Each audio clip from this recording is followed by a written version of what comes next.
xaalis pour mën a fay joueurs yi seen prime. On a vu l'exemple du Zaïre. Oui. Bon léegi ce qui était n'est plus. C'est-à-dire léegi les Sadio Mané dañuy nekk dans les grands clubs comme les grands joueurs comme les Messi et tout le monde. Exactement. On n'est plus à Sedan léegi dañu nekk tam ci ay équipes yu mag quoi. kon tey jii nii on est au même pied d'égalité. léegi nag différence bi fu ça se joue sur les consignes tactiques. man pour man foofu lay jouer quoi. foofu mooy man si sélectionneur yi foofu mooy différence bi. parce que tey jii Ancelotti dafa jox une leçon à Pape Thiaw. léegi il faut Pape Thiaw aussi. mu indi du répondant une réflexion tactique. très bien Sénégal France laataa ñuy ñëw ci la publication de la liste de Pape Bouna Thiaw pour la Coupe d'Afrique des Nations 2025 effectivement. On a assisté tous au tirage donc dañ ci indi un commentaire waaye nag il y a une compétition boo xamante ne moom moo nekk suñu kanam muy la Coupe d'Afrique des Nations alors remake Sénégal France.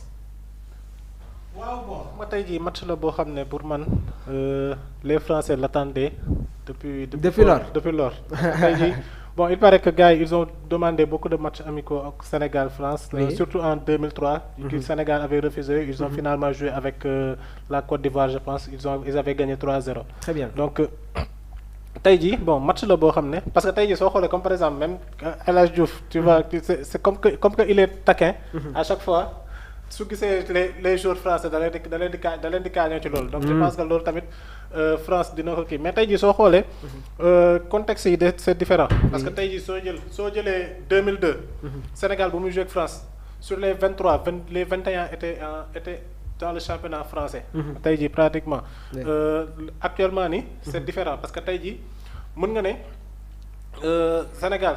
am na ay joueurs yoo xam ne ils sont dans les grands clubs. donc tey jii ils sont dans les grands clubs comme France nu mu koy amee. actuellement ne gis nañ tamit un espoir français tey jii il a rejeté la France pour venir jouer au Sénégal.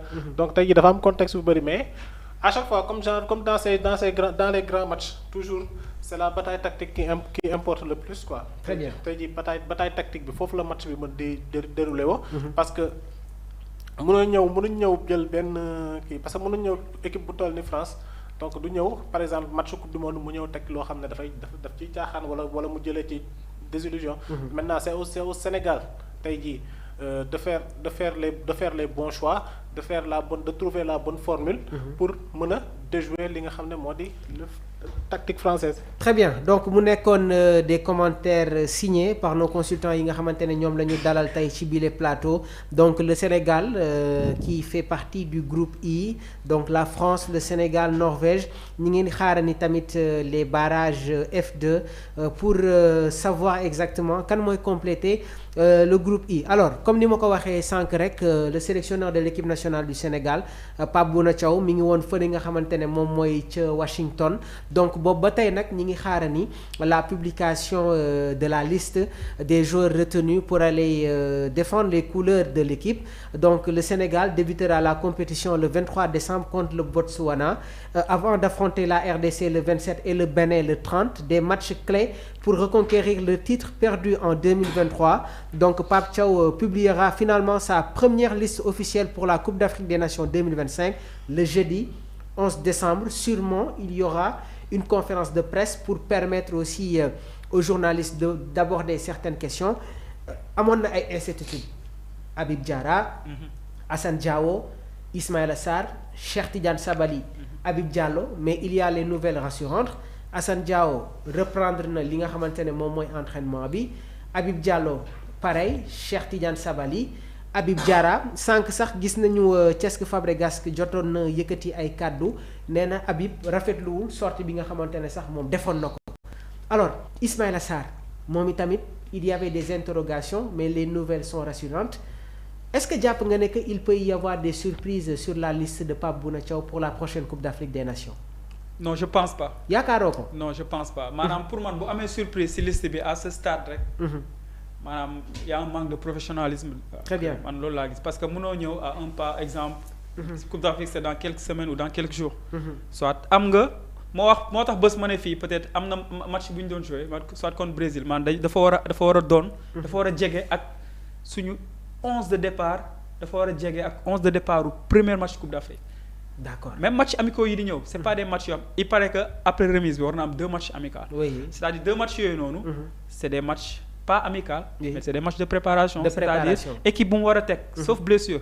dafa war a jege ak suñu 11 de départ suñu classement au premier match. match d'ouverture Coupe d'Afrique ñun suñu match. mais est-ce que tey jii tamit blessé yi relancer wul les cartes parce que Ismaïla Sarr fii ak ouverture CAN bi amaana sax bon il va reprendre les entraînements petit à petit mais est-ce que jàpp nga ne que dès l'entame de la compétition dinañ ko mën gis. Non je pense pas peut-être le premier match. Oui. mais pour man si ñi nga cité yëpp parmi les 4. peut-être c'est Ismaïla Sarr. oui Ismaïla Sarr moo si titulaire indiscutable. Oui. je pense c'est Ismaïla Sarr le titulaire indiscutable. Oui. peut-être ay ñoom Sabaly c'est des jockeys.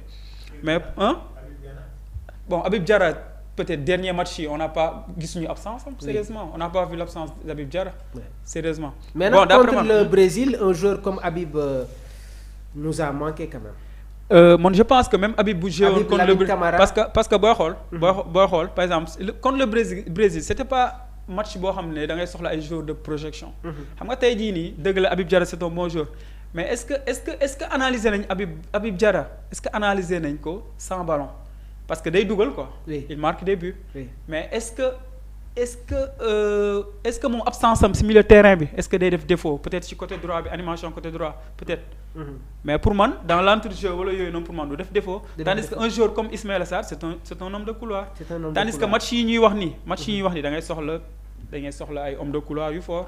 yoo xam ne dañuy capable alimenter Jackson. su fekkee Jackson moo rejouer pointe. mais pour man. sur le jeu extérieur. exactement mooy outside game bi. parce que Mamour Ousseynou bu leen fàtte Coupe d'Afrique suñu poule bi c'est des équipes qui vont maanaam 80% des équipes que le Sénégal va dañuy dem jouer en bloc bas. avec un bloc bas. en bloc bas. donc quel schéma moom la Pape Bouna Thiaw war a assister dans ce genre de circonstances là. bon pour man daal foog ñu adopter un 4-2-3-1 wala un 4-3-3. utilisant le jeu intérieur. exactement parce que on va jouer avec des équipes yoo xam ne.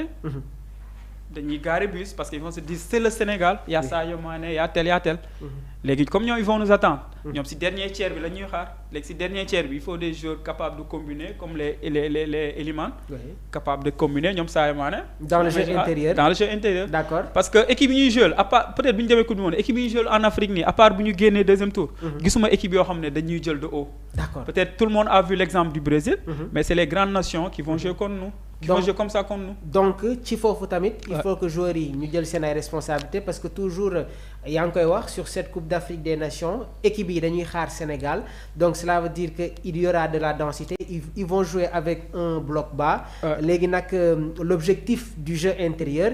C'est de créer le danger en passant par le cœur du jeu où la densité défensive est la plus forte. léegi nag il y a des moyens mooy les combinaisons 1-2 triangle yi nga xamante ne war na am au niveau du milieu de terrain waaye tamit l'apport du faux neuf du numéro 10 va être très important dans ce genre de circonstances.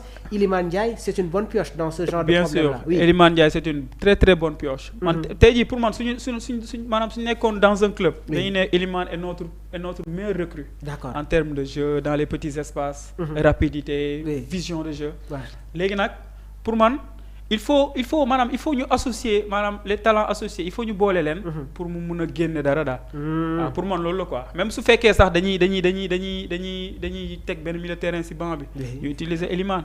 mais je vois pas Elimane rester sur le banc sérieusement. Très bien. Quand on a un tel potentiel il faut l'utiliser. Bien sûr. On va prendre aussi la réaction de quelques internautes ki nga xamante ne moom mooy Kanto nee na à l'heure actuelle la France est la meilleure équipe d'Europe bof. Est-ce que la France est la meilleure équipe d'Europe? Il y a l'Allemagne, il y a l'Argentine et gis nañ ne que la France a ses problèmes en jouant avec ces équipes-là. Alors gis nga coach analyse bi nga xamante ne indi nga ko la publication de la liste de Pape Bouna Thiaw il y avait des incertitudes mais joueurs yi commencé nañu reprendre les entraînements Ismaïla Sarr les nouvelles sont rassurantes nan ngay jàngatee bi de situation et ndax jàpp nga ne que il peut y avoir des surprises am na ay jeunes joueurs yoo xamante ne ñu ngi leen di évoquer boobu ba tey.